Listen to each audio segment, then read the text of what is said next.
Hi, I'm Braden Williams. I'm making a video about how to make black walnut ink. I'm in my garage here, so please excuse any crazy sounds you might hear. Well, first what you gotta do is get some rubber gloves. Black walnut ink is very permanent. I've read that it's indelible, and I've read that the Declaration of Independence was signed with it.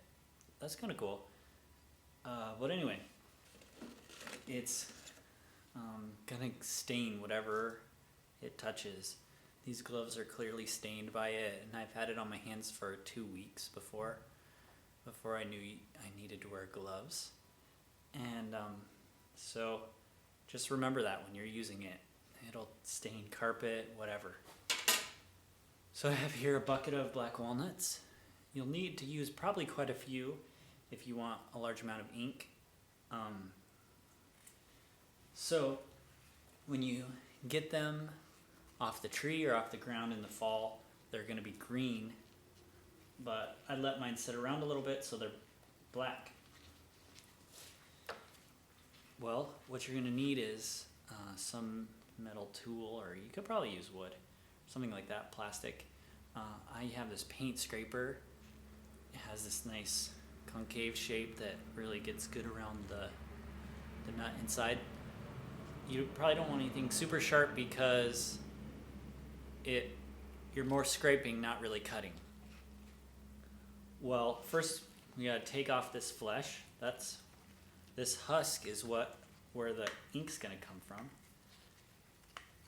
Take all that flesh and put it into the bucket. I have some water in there. The water will help kind of draw the ink away from the flesh.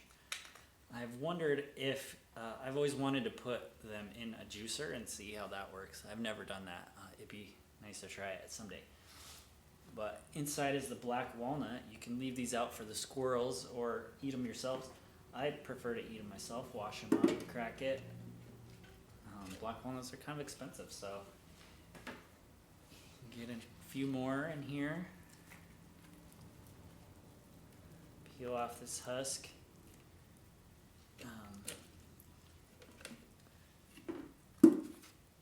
Then what you'll want to do is probably get your hand in here, mix up the husk and the water, really get it mixed in. Once you get as much as you think you're going to want, you take it and you can let it sit for a while or boil it down to concentrate it. I usually boil it down. Another thing a lot of people like to do is add some gum arabic into there to make it run smoother. Also, some people like to put a few drops of bleach to keep it from molding. I didn't do that, and it definitely molded and got pretty smelly, but it still makes a really nice, beautiful brown ink. So get out and enjoy the fall and make some black walnut ink.